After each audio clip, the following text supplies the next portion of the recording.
au niveau de la Ligue des États arabes. Ce n'est pas tous les discours, mais les principaux discours quand même. Donc je les réunis et je dis, bon, ça vaut la peine pour pouvoir les archiver. Est-ce que j'ai besoin d'une disquette ou d'une clé USB ou bien papyrus? J'ai dit, mieux vaut peut-être faire semblant de publier. Donc j'ai fait semblant de publier et ceux qui veulent feront semblant de le garder.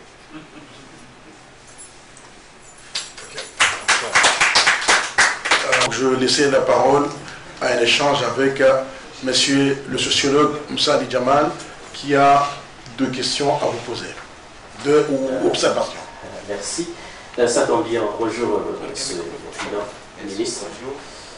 Ça tombe bien parce que, enfin, moi j'ai lu vos livres. Le transport aérien entre sécurité et souveraineté, le discours et l'image et le Comores en mouvement. Oui. Le Comores en mouvement, vous l'avez bien souligné, je vais poser en fait une très belle question sur ce que vous pourrez appeler l'exception comorienne. Dans ce livre, vous avez relaté des hauts et faits qui ont jalonné l'histoire politique moderne et ancienne des Comores.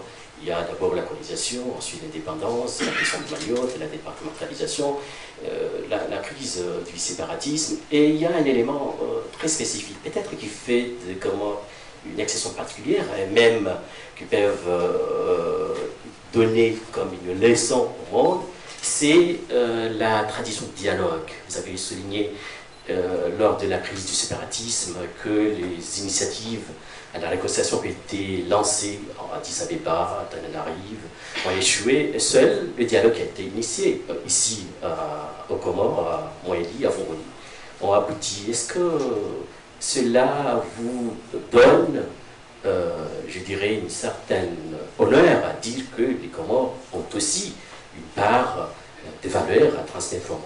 Oui, absolument. Et je pense que, et là je m'adresse à nos ambassadeurs, ici aux futurs ambassadeurs, représentants du pays, essayer de faire valoir la place des Comores.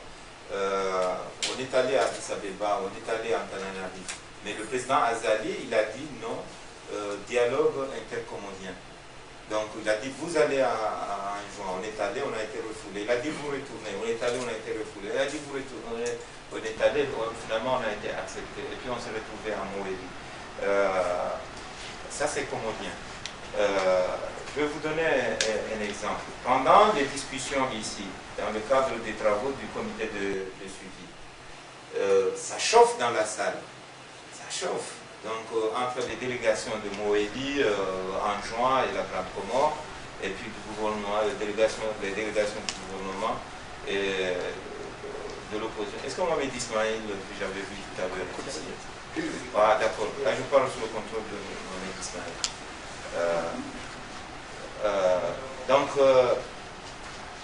Mais à tel point que le médiateur, le facilitateur, le représentant de l'Union africaine qui était là, Madera, l'envoyé spécial, il veut intervenir parce qu'il trouve que bon, ça va boxer. Mais à la fin, pendant la pause, on se retrouve et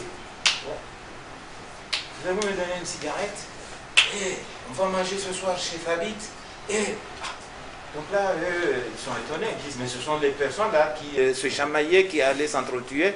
Donc là, maintenant, ils vont s'inviter entre eux. Ça, c'est la spécificité comorienne, la tolérance. Donc cette tolérance s'impose. Cette tolérance s'est imposée pour pouvoir parvenir à la solution, à l'accord de Fongonie. Donc aujourd'hui, demain et après-demain, nous serons toujours obligés de cohabiter, donc être tolérants. D'où la nécessité de tenir toujours un discours apaisant. Le chef de l'État a donné déjà l'exemple pendant l'investiture, quand il a annoncé les mesures d'apaisement, et il a suivi, comment dirais-je, par les actes. Et que, bon, on s'est retrouvé avec ces gens-là et on continuera toujours dans cette dynamique. Une fois, on était en Afrique du Sud, justement, par rapport à la gestion de cette crise. Donc nous, la délégation du gouvernement, les Sud-Africains nous ont mis à l'hôtel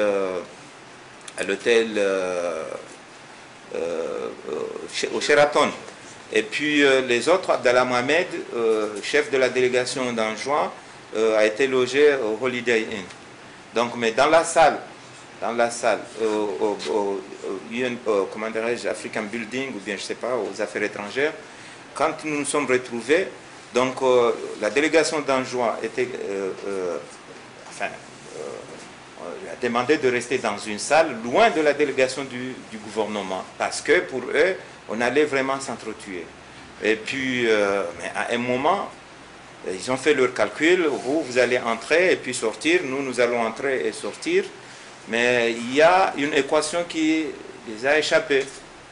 Parce qu'à un moment, j'avais envie d'aller aux toilettes. Et Abdallah Mohamed avait envie d'aller aux toilettes. On s'est retrouvés là, je sors des toilettes et lui il veut entrer. Et là, on fait les accolades. Voilà, on fait les accolades parce que Abdallah Mohamed était mon chef aux affaires étrangères quand il était directeur général de la coopération. Et la personne qui l'escortait et celle qui m'escortait, ben, n'en revenaient pas. Ils sont allés rendre compte à Madame Zouma que bon, non, mais ces gens-là, je ne sais pas qu'est-ce qu'ils sont en train, quel jeu ils sont en train de jouer. Ça, c'est la spécificité comorienne, chers frères. Donc, il ne faut pas écouter ces bruits de salon, il ne faut pas écouter le brouhaha ici, à Genève ou partout. Les Comoriens, ils savent très bien là où il faut placer l'intérêt de leur pays, et on le fera toujours. Il y a le troisième livre, les transports aériens. Il s'agit d'abord, l'initiative est née d'un crash du 30 juin 2009.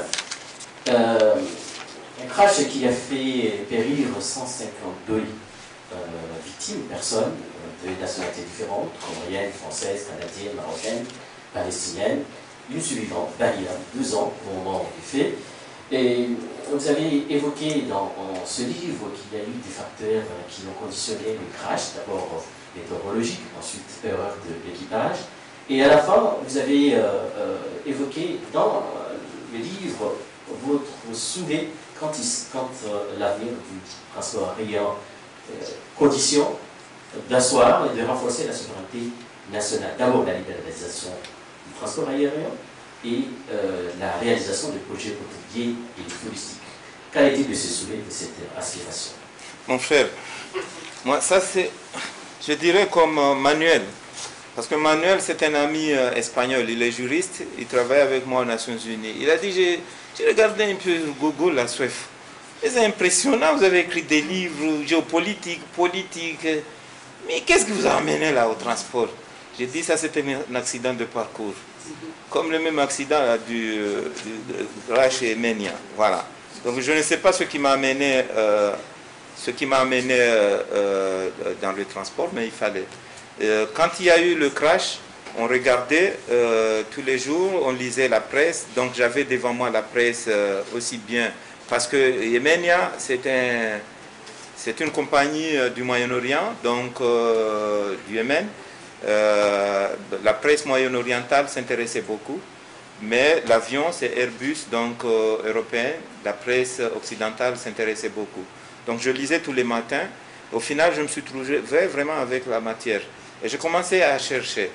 J'ai dit, bon, je vais voir si au niveau de l'aviation civile aux Comores, il y a un site où on publie les bulletins tous les jours, ce qui a été fait. Malheureusement, heureusement ils ont le site, malheureusement il n'y avait rien. Donc il y avait un seul communiqué et rien, plus rien. Donc du coup je commençais à faire des recherches. Sur le crash, proprement dit.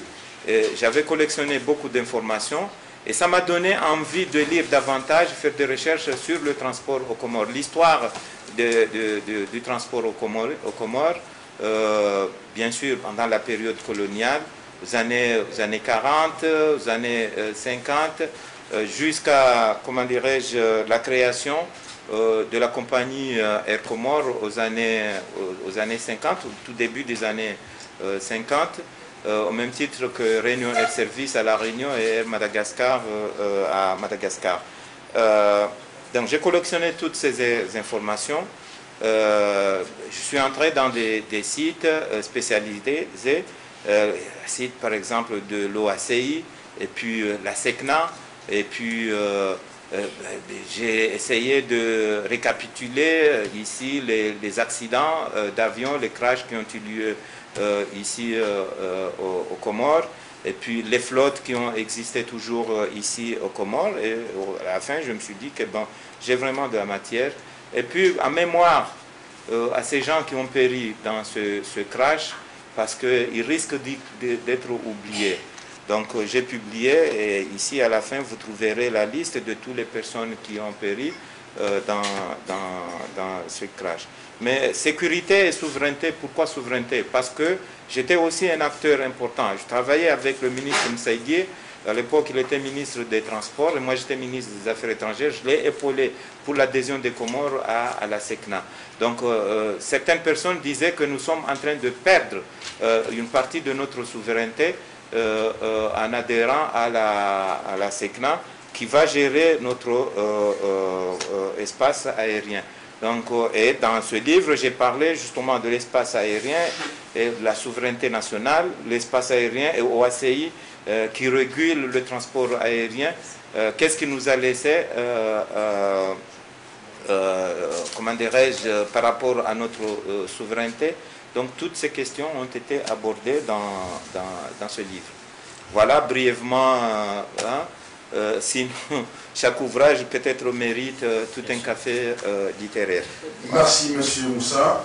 Je rappelle au public que nous allons prendre 3-4 personnes parce que le temps nous presse. Et après, il y aura une séance de dédicace à côté. Il y aura une photo de famille après. Et à la fin, une collation. Donc, on va prendre 2 à 3 personnes pour intervenir. Je commence par M. Mahmoud Salim Wafi, directeur général de l'ORTC. Oui, Monsieur le ministre, c'est une occasion pour moi, comme je suis devant vous aujourd'hui. Vous avez cité que avec ma petite jeunesse à l'époque, j'ai participé à l'accord cadre pour la réconciliation Comore. Je veux que vous nous partagiez ce paragraphe qui a mis beaucoup de temps au niveau de la communauté internationale, si vous me permettez, en 1 minute, sur l'accord cadre de la réconciliation comore en son point 28. Enfin, les partis comoriens, signataires du présent accord cadre, saisissent l'opportunité de la réconciliation nationale en cours pour réaffirmer à la communauté internationale et notamment à l'Organisation des Nations Unies et à l'Organisation de l'Unité africaine leur attachement à un règlement rapide et pacifique de la question de l'île de Mayotte. À cet égard, elle lance un appel à la communauté internationale pour qu'elle mette à profit l'occasion offerte par la dynamique du nouvel ensemble comorien afin de faciliter le dénouement rapide et pacifique de cette question. Voilà. Est-ce que c'est une question ou une remarque? Je me rappelle bien que toutes les parties comoriennes avaient dit règlement pacifique de la question de l'île comorienne de Mayotte. L'ambassadeur de l'époque, l'ambassadeur de la France de l'époque, M. Lajoni, il a manifesté un mécontentement même pas possible ne pas marquer le mot comorien de Mayotte. On a gardé uniquement Mayotte. Malgré tout, l'Union européenne, qui représentait l'Union européenne, n'a pas signé l'accord. Et aujourd'hui, on voit des Comoriens de la diaspora qui courent partout au niveau de l'Union européenne pour demander de l'aide afin d'intervenir dans un accord qu'ils n'ont pas signé. Est-ce que vraiment en matière diplomatique ou bien dans le bon sens, ça peut se faire ou pas, Monsieur le ministre? D'abord, la plupart de ces gens-là, ils méconnaissent cet accord. Parce qu'à lire beaucoup de leurs déclarations, ils disent les accords au pluriel, alors que bon, il y a un seul accord cadre. Voilà.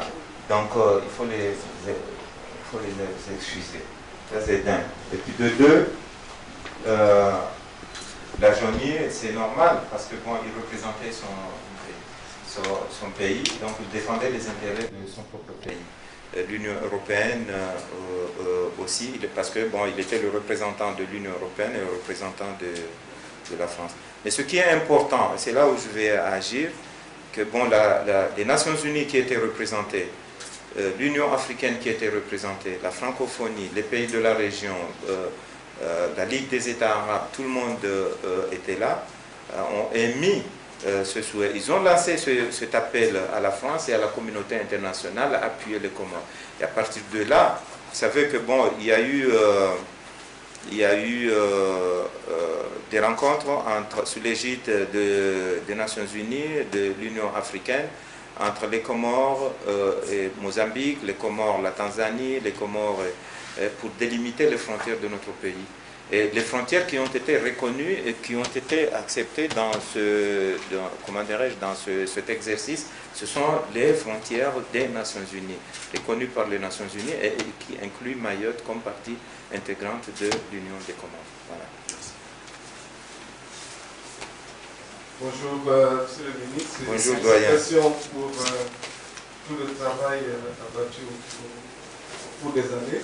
Ma question est purement intellectualiste. Je voudrais piquer vos brains, comme on dit en anglais, sur une question qui est d'actualité et qui a été d'actualité depuis les indépendances africaines.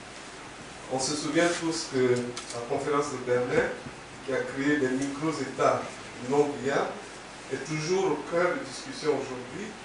Et je voudrais savoir ce que vous pensez du panafricanisme, parce que dans l'état où nous sommes, en tant que micro-État, on a beau se démener, la probabilité de pouvoir accomplir des choses à l'échelle du reste du monde est très peu probable.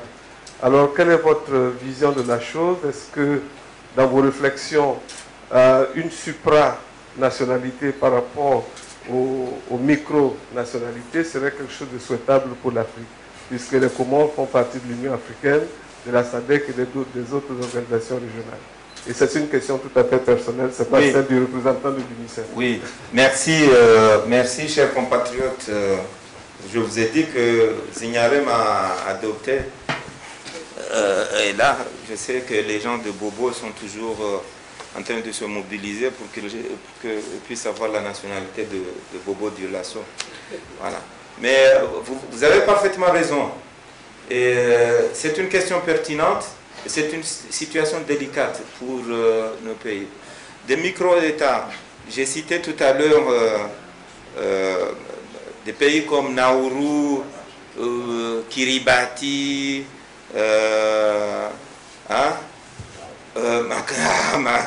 voilà. Donc en Afrique, nous avons ces problèmes. On peut avoir un grand pays comme le Ghana, c'est un grand pays. Mais vous voyez le rapprochement entre le Ghana et la Côte d'Ivoire. Pourquoi ne pas avoir un seul pays? La Gambie et le Sénégal. J'ai parlé du cas de Djibouti et les 3 Somalies. Donc aujourd'hui, avoir un État d'Anjouan et puis État de Mayotte, je pense que bon, c'est de trop. Moi, je suis de ceux qui ont participé à cette conférence historique le 9/1999. Nous étions là des témoins quand on a signé à 9h ce document qui instituait l'Union africaine. Et au-delà de l'Union africaine, en tant qu'organisation politique, c'est quoi? Kadhafi avait initié ce projet et il avait une vision. Donc avoir une seule banque africaine, avoir un seul passeport africain, et puis au final avoir un seul pays africain. Bon, c'était son rêve. Et ça fait partie des raisons pour lesquelles il a été assassiné par des forces occultes que vous connaissez. Donc en tant qu'Africain, je pense que, comme Nkrumah à l'époque, et puis les générations actuelles, quelqu'un comme Ouad, quelqu'un comme Kadhafi, ils avaient raison quand ils ont initié le NEPAD et puis ils ont initié l'Union africaine pour pouvoir à la fin parvenir à un seul pays qui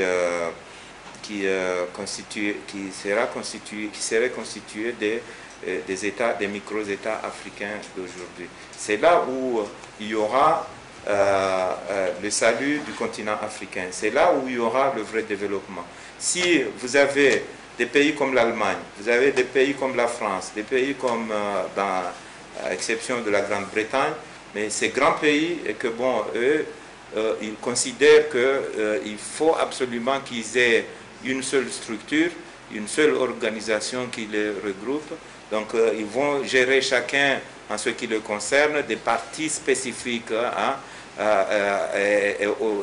comment dirais-je, réunir 27 pays au sein d'une seule organisation avoir un ministre des Affaires étrangères, c'est-à-dire le représentant des Affaires étrangères de l'Union européenne, avoir un passeport Schengen, donc je pense que ce sont des leçons que nous, qui avons été colonisés par ces gens-là, nous devons tirer pour que nous soyons au rendez-vous.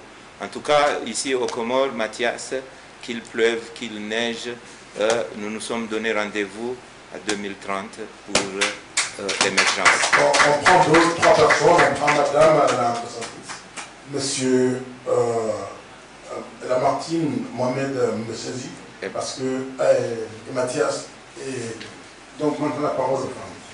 Monsieur le ministre des Affaires étrangères, distinguées autorités en qualité, chers collègues, honorables d'assistance, assalamu alaikum wa rahmatullahi wa barakatuh.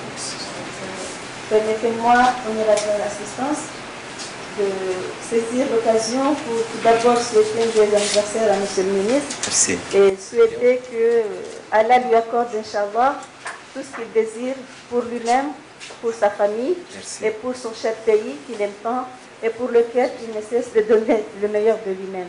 Merci. Permettez-moi également de rendre un vibrant hommage à son Excellence monsieur le ministre des Affaires étrangères et à l'écrivain monsieur Souef Mohamed Elamine pour m'avoir invité à ce café littéraire de la Ligne. Je voudrais rendre un hommage mérité à ce grand homme de culture qui, en plus d'être un diplomate chevronné, qui, de jour en jour, fait ses preuves dans la maîtrise des rouages de la diplomatie bi- et multilatérale, cumule également des talents immenses et purs dans le domaine de la littérature. Ce ministre, grand merci à vous pour l'hommage que vous avez bien voulu rendre à la femme en particulier dans l'espace de l'océan Indien compris dans son sens large, mais également à la femme comorienne de façon toute particulière. Nous vous en remercions très chaleureusement et cela nous inspire beaucoup. Permettez-moi également de dire que ce ministre, nous sommes très fiers de vous avoir comme ministre, mais également et surtout de vous avoir comme frère. Je vous remercie. Merci. Merci. Oui, Léoma, je voudrais saisir cette occasion pour dire à Madame Assoumani Shaharzad que l'adage dit que derrière toute personnalité, il y a une femme. Donc cette femme peut être votre soeur, cette femme peut être votre mère, cette femme peut être votre épouse. Et je saisis cette opportunité pour remercier très sincèrement Madame Shaharzad, qui m'a beaucoup aidé à réaliser une grande partie de ce travail. Je l'ai dit ici pour la première fois, mais le discours et image des Comores, je l'ai écrit et puis elle m'a beaucoup assisté à distance parce qu'à l'époque, elle était à l'ambassade des Comores en Égypte et je sais les difficultés des personnes âgées comme nous d'utiliser l'ordinateur, mais elle était toujours au rendez-vous et donc j'écrivais, on échangeait jusqu'à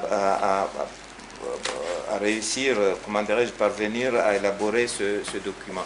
Donc, Madame Shaharzad, que vous soyez remerciée ici pour ce que vous avez fait. Donc, tous ces asanats, je vais les partager avec vous. Merci. Assalamu alaikum. Monsieur le ministre, d'abord, bon anniversaire. Merci. Il y a 30 ans, je ne savais pas que j'avais devant moi aux affaires étrangères celui qui est devenu aujourd'hui l'écrivain Chef Mohamed El-Amin. Vous avez commencé au service du courrier, maintenant vous voilà au sommet de la diplomatie comorienne. Je tenais ici à vous rendre hommage et à vous dire que, alors maître, je deviens élève. Nous suivons avec intérêt vos leçons.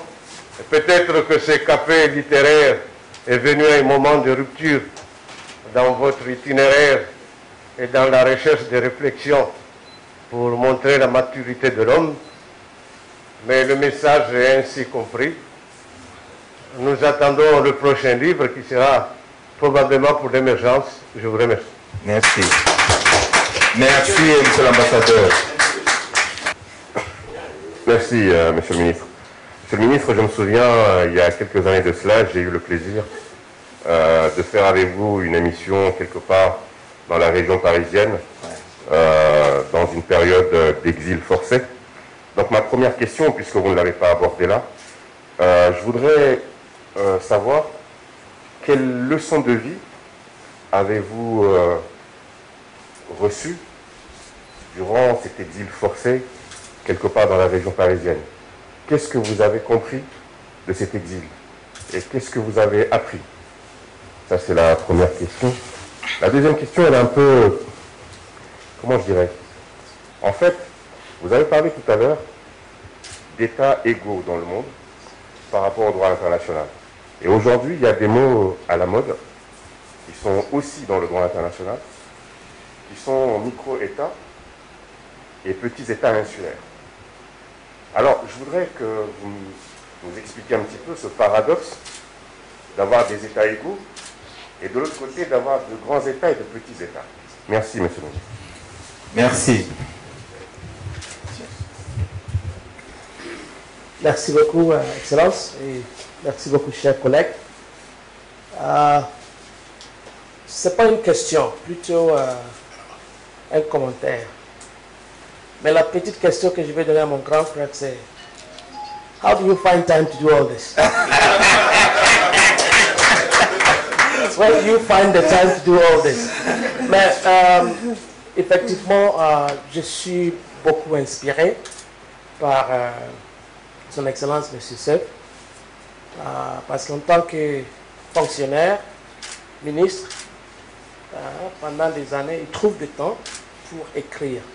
Et ça veut dire quelque chose d'un homme si occupé tout le temps, mais aussi utiliser la réflexion intellectuelle. Et je reviens à mes compatriotes jeunes comoriens, parce que je pense qu'on peut tirer des leçons de ces messieurs et aussi voir comment on peut encourager la jeunesse comorienne, surtout à écrire, par exemple, à écrire. Ça, c'est la première chose. Comment on peut tirer des inspirations de M. Seuf pour aussi encourager la jeunesse comorienne dans la diplomatie.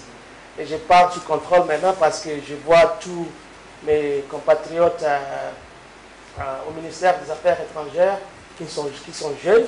Il y en a même qui parlent japonais avec moi et je suis vraiment impressionné. Et je vous encourage, M. Seuf, Excellence, à cette mission d'encourager la jeunesse comorienne pour la diplomatie comorienne, parce qu'il y a beaucoup de livres que vous avez parlé, il y a toujours un lien avec la diplomatie comorienne. Donc la jeunesse comorienne, c'est à vous maintenant, et c'est à nous maintenant de prendre les relèves de ces grands messieurs. Et troisièmement, je ne sais pas si vous avez un conseil pour moi. Merci beaucoup. Merci. Merci. Je vais répondre à ces deux questions. Bon, je n'ai pas de conseil pour vous, Mathias, parce que partout où je mets le pied, je trouve que vous êtes déjà là. Partage de l'expérience, il faut le faire. Donc ce que j'ai appris ici au Comores, ce que j'ai appris un peu partout ailleurs, ce que j'ai appris aux Nations Unies, je le partage toujours au Japon, au Peace Building Center à Hiroshima. Cette culture de paix, de maintien de la paix, la sécurité. Donc, trouver un Comorien qui va donner des conférences au Japon, c'est peut-être rare. Ou bien, je ne sais pas si je pense que je suis le premier. Mais ici, on sous-estime. À un moment où j'ai un ami ici, j'ai beaucoup contribué à la création de l'Université des Comores. Et il y a un jeune ici, dans la salle. À un moment, il voulait aller partager ses expériences à l'université des Comores. Mais il y a un administrateur qui était là, il a dit, vous, l'ami de Souef Elamine, vous n'avez pas votre place ici. Il n'a pas sa place à l'université de Comores. Donc il peut avoir sa place à Hiroshima, hein, au Peace Building Center. Vous voyez? Donc il peut avoir sa place à l'Institut Kofi Annan à Accra. Aujourd'hui, la formation, la culture, ces richesses n'ont pas de frontières. Donc on peut aller partout. La seule leçon que j'ai à vous donner, c'est de ne pas oublier les Comores et venir partager votre expérience chaque fois que l'occasion se présente ici aux Comores. Monsieur Mbeshezi, les leçons apprises beaucoup. D'abord, quand je quittais les Comores, j'ai quitté le ministère des Affaires étrangères en tant que ministre, j'étais affecté à New York comme ambassadeur. Et là, quand je suis arrivé ici, j'avais 2 assistantes ici qui s'occupaient de la saisie des documents. Je n'avais même pas une adresse email parce que ce n'était pas nécessaire. Il y a le fax, donc on vient, on me fait. Et quand je suis arrivé à New York, j'ai trouvé 2 diplomates qui m'ont dit, mais monsieur, les assistantes sont à Moroni, hein. Ici il faut se débrouiller. C'est là où je commençais à utiliser l'ordinateur et j'ai appris, comment dirais-je, à saisir. Et grâce à cette expérience, j'ai écrit ces 5 livres. Donc je n'avais pas besoin de m'appuyer sur une secrétaire ou bien sur une assistante pour faire la saisie.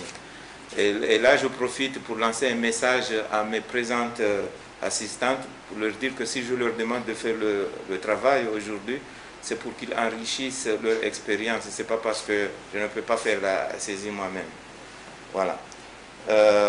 Deuxième leçon, Mbeshezi, peut-être si je n'étais pas là où vous m'avez rencontré, je ne serais pas fonctionnaire des Nations Unies.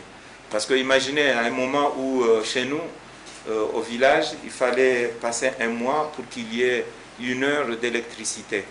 Donc sans électricité, sans réseau, donc comment je pouvais entrer dans les sites, et me familiariser avec les Nations Unies jusqu'à savoir qu'il y a des postes qui sont publiés et que bon, on cherche des candidats et qu'un pays comme les Comores pourrait éventuellement faire acte de candidature parce que nous sommes sous-représentés. Donc ça fait partie des leçons que j'ai apprises. Et les 5 livres, je les ai écrits pendant cette période. Maintenant, Lamartine a parlé de l'émergence, publié sur l'émergence, publié sur l'expérience dans l'émission de maintien de la paix. Ce sont des moments très difficiles, des endroits très difficiles quand vous êtes là et que vous levez le matin, vous prenez le café avec un collègue, à midi on vous dit qu'il est décédé parce qu'il y a une roquette qui est tombée dans votre base, sur votre base et que bon, il n'a pas pu survivre. Voilà. Donc ce sont des expériences de la vie, on apprend tous les jours. Ceci étant, je vous encourage à faire comme moi. Vous pouvez vous trouver, avoir vos places dans ce genre de mission. Vous aurez toujours le temps, parce que Mathias le sait très bien que c'est la bonne manière de se gérer, c'est-à-dire avoir un temps pour vous-même, avoir un temps pour votre famille, avoir un temps pour votre pays, et c'est ce que j'essaie de faire. Moi, entre 2 avions, et peut-être ça va être la prochaine publication, entre 2 avions, j'écris des poèmes. Ces poèmes, pour votre information, quand vous lisez ici discours et images, nous étions à Beyrouth, au sommet de la francophonie, et là il fallait élire un secrétaire général, donc entre Henri Lopez et Abdou Diouf. Il y avait une tension entre les pays francophones de l'Afrique centrale et les pays francophones de l'Afrique de l'Ouest. Il y avait une tension dans la salle, mais naturellement quand vous levez la main, vous demandez la parole, soit vous êtes pour Abdou Diouf, soit vous êtes pour Henri Lopez. Moi, quand j'ai levé la main, on se demande où le représentant des Comores va se situer. Moi, j'ai levé la main, j'ai pris la parole, il y avait des chefs d'État, j'ai improvisé un poème intitulé « Beyrouth, mon amour ». Celui qui aura le discours et image tout à l'heure, il verra ce poème, et les gens ont applaudi pendant 5 minutes, mais ça a baissé un peu la tension. C'est ça, comment dirais-je, l'adaptation des circonstances. Voilà, donc on n'est pas figé, c'est pas la Bible, c'est pas le Coran, comme je te le disais, monsieur l'ambassadeur. D'abord, quand le ministre parlait des consignes, il a cité la Somalie. La Somalie, ce conflit a commencé au temps de Siad Barre. Siad Barre voyait la grande Somalie. Cette grande Somalie qui allait de Somalie, Djibouti, Éthiopie, et partout. Et Siad Barre voyait les affaires qui s'étaient éparpillées dans toute cette région. Donc pour lui, il y a la Somalie à reconstruire. Donc ce conflit est pour moi en veilleuse. Donc nous maintenant, en tant qu'Africains, nous devons tout faire pour que cette zone soit une zone de stabilité.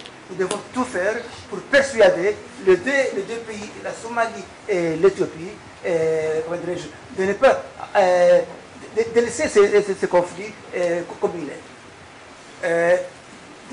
Deuxième intervention, l'universitaire là, il parlait de Mayotte, en citant comment dirais-je, les livres du ministre, et en disant que voilà, Mayotte est maintenant un département. Tout ce que je veux lui dire, c'est que l'Algérie est un département, et aujourd'hui l'Algérie est indépendante. Donc, département ou département, Mayotte est comorienne. Et il y a le collègue qui parlait de loi cadre. Quand on parlait de l'île comorienne de Mayotte, et que la France a dit non, il faut tirer l'île comorienne de Mayotte. Tout ce que je peux ajouter ici, c'est que la notion, l'île comorienne de Mayotte ne vient pas de nous. Elle vient des Nations Unies. En 1976, quand on a préparé la première résolution de Comores Mayotte, c'est là où on appelait l'île comorienne de Mayotte pour que tout le monde sache que cette île est comorienne. Enfin, quand le ministre parlait des conflits de sous-région, il a parlé de l'île glorieuse. Il a dit, et à l'époque, Ahmed Abdallah avait même réclamé cette île. C'est vrai.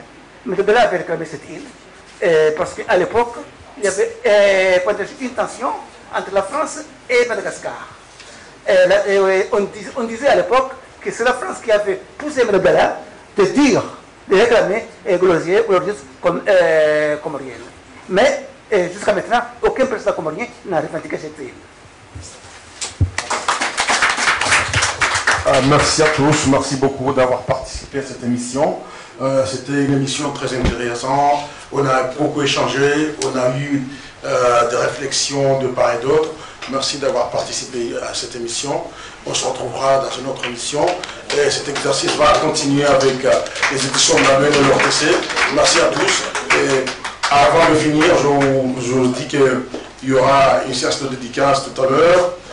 Une photo de famille, on va prendre la photo et à la fin une collation. Et je vous remercie encore une fois.